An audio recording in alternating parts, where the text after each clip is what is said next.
Ooh, baby. Yes, sir. Got some first order kits that dropped today. It's looking pretty good, guys. Let's just go right into it. So, I want to read the developer insights after the kit reveals because I want to get my initial impressions. Today's a good day.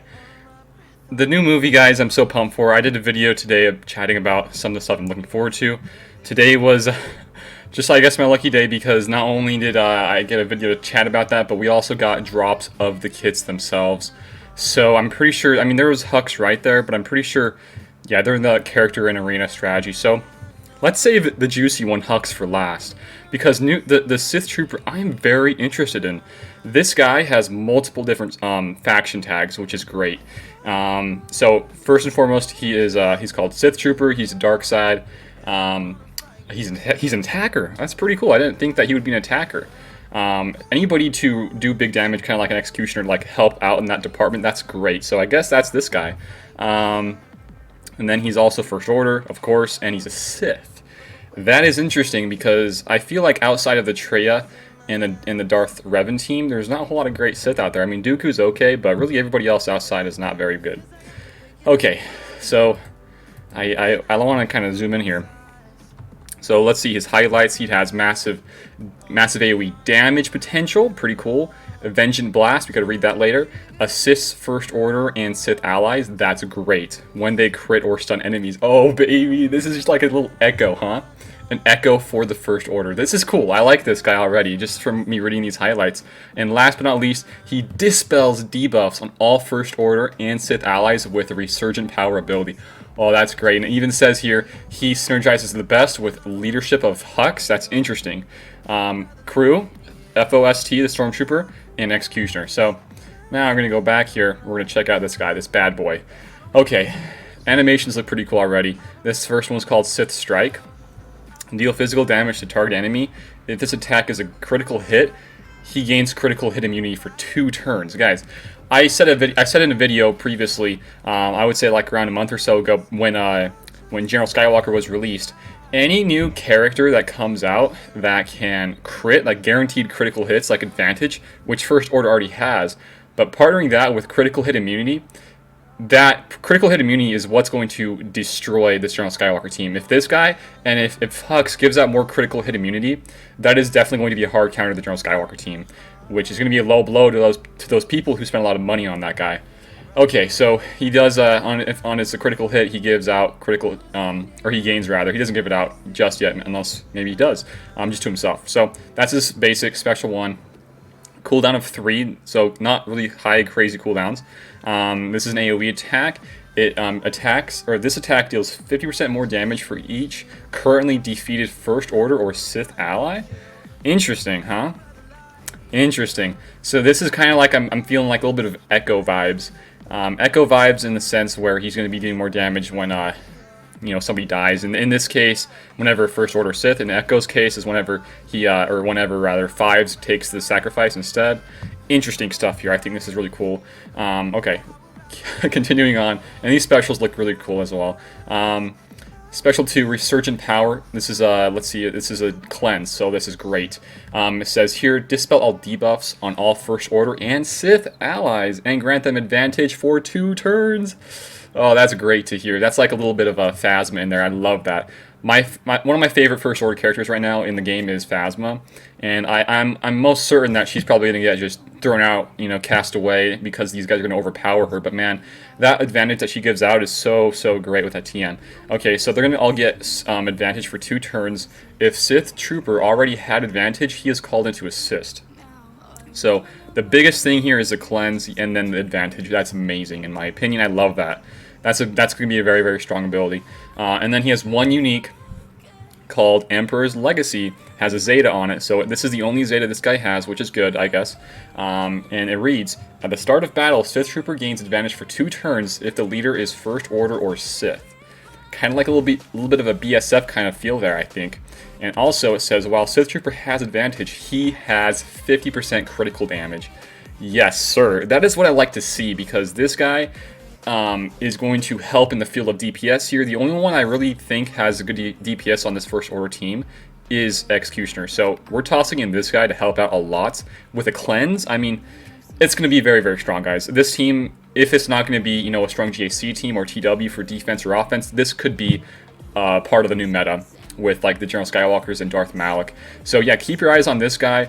Keep reading it on. Whenever another First Order or Sith ally scores a critical hit and or stuns an enemy, he is called into assist, limited once per turn. So this is where I'm feeling a little bit of Echo vibes.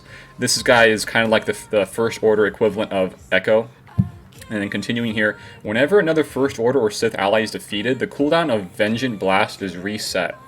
And then Sith Trooper gains advantage for 1 turn and takes a bonus turn. So this, just reading this, is like a little bit of Anakin. So whenever, let's say for example you have Stormtrooper in here. Well, if Stormtrooper dies, he gets a bonus turn like Anakin. He gets advantage, so with that he gets more critical damage, and then his cooldown of Vengeant Blast is reset, so whenever you kill one of his friends, he gets a bonus turn, and he's going to be dealing 50% more damage whenever somebody is defeated, and that stacks depending on how many is defeated at that time, and then he does even more damage with a critical damage. And then if you want to throw in like a crew lead, that's going to be even more critical damage. This guy can potentially one-shot somebody, if I was to guess, because he's an attacker, he's going to get some masteries with that big, huge DPS boost. This guy seems to be so strong to the point where you could just easily toss out somebody else like a Phasma, FO, First Order Officer. We gotta keep reading here though. So that's this guy. I don't know how long this video is gonna go, but let's continue on to Hux. Oh man.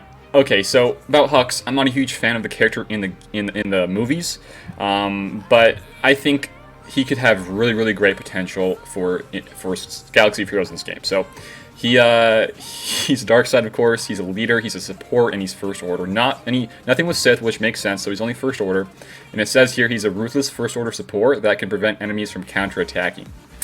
You guys have any idea what that could mean? That could counter GS hardcore. Hardcore, guys. I mean, there's so much potential here. You can even counter some of the clones with their counter abilities if they're running like Shock Teely. I mean, there's so many things that you can counter here. So now zooming in here, General Hux. Highlights, not as much as the other guy, but he has some good stuff here, I'm going to assume. And here we go. Dominance. Status effects, or dominance, oh my gosh, I can't read right now. Status effects prevents enemy counterattacks and grants First Order allies 100% counterattacks. Yikes, that is scary. That's very scary. And also, gains powerful bonuses to abilities when he has advantage. That's scary too. Dude, that is really scary. I can easily see a team with the other First Order officer just giving this guy and spamming these abilities and doing some crazy stuff. Okay, and the same kind of synergies here. Interesting though that crew is not the leadership over anything, and it's instead going to be this guy. And we'll chat about this in a little bit after this. After we read through this. So basic commanding shot. Deal special damage to target enemy and gain 25% TM. If this attack is a critical hit, he gains advantage for 2 turns if he didn't have it already. A lot of TM here, I'm going to assume, in this guy's kit, so let's keep on reading. Special 1, Oppressive Fire, a low cooldown of 3. Hux gains 10% TM, so nothing crazy. If he has advantage, he loses it and dispels all buffs from all enemies. Okay, that's gotta be broken, man. That's so strong. That's just so stupid strong. Holy cow! And it can't be evaded either. Yikes! And then call all all First Order allies to assist, dealing 25%. Yeah, that's crazy, guys. So this guy has huge synergies with advantage, and I think it would make perfect sense to run this guy with First Order Officer and just having him spam these attacks for him, getting a loop going. A very good loop. So I think this guy's going to be very strong. Okay, continuing Special 2, Devious Scheme. Dispels another Dispeller. Wow. Dispels all debuffs on all First Order and Sith allies and grant them advantage. So the same thing as his other friend, the Sith Trooper. If Sith Trooper already had advantage, he is called into assist. So it's kind of like these guys are kind of partners in crime almost. Think of like a Veteran Han or Veteran Chewie in that kind of sense, where they kind of have like the same kind of bonuses, and even like an Echo or a Fives, where they just have dual synergies, kind of. Okay, and kind of same thing, I'm just reading it here as well. He has a leadership called Bow to the First Order. Final text, oh my gosh. Basic attacks of First Order allies deal 50% more damage. Dudes, this is so good.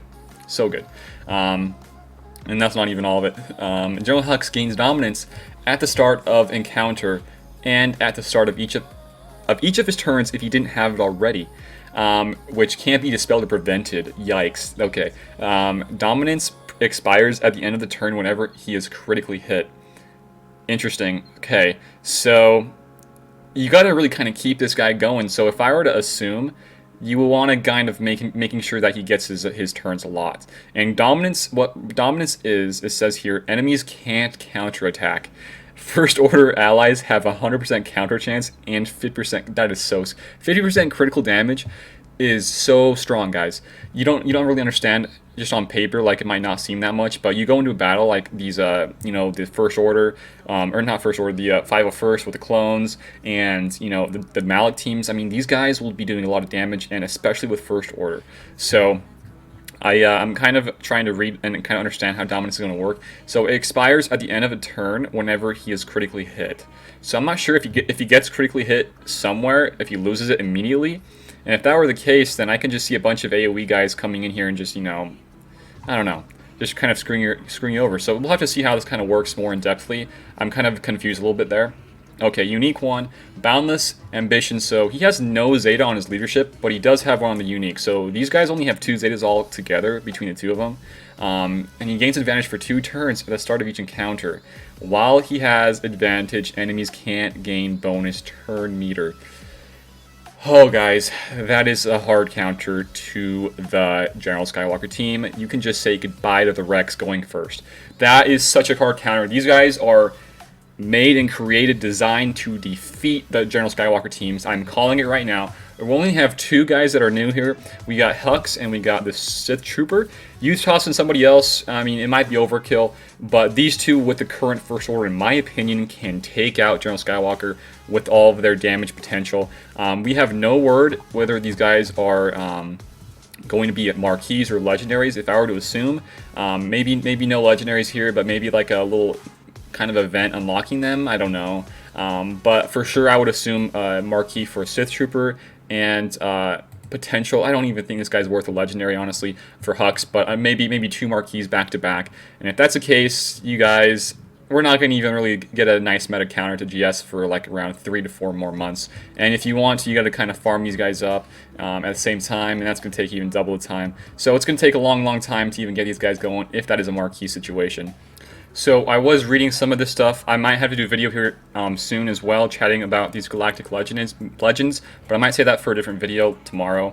But that's it for today, guys. I even read some of the developer insights. Nothing crazy. What I just kind of chat about is what we're going to probably assume.